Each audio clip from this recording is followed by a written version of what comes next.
Hi, in this tutorial, I'm going to teach you how to upload or import products in your Shopify store. Here is the admin panel of my Shopify, and you have to go to product option, and here you will find some options. Add your products. If you want to add a single product manually, you can click this option, but in my case I'm going to upload a file which have details of product, and I have to go to import option. Click the add files. I am here in my computer a file product export 1 in a CSV format, and I'm going to click it.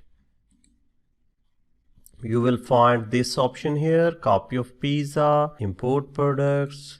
It will take some time depending upon your products and their details. Now we have one product here. So this is a way to upload products in your Shopify store. Thank you very much for watching this tutorial. Keep watching the next one.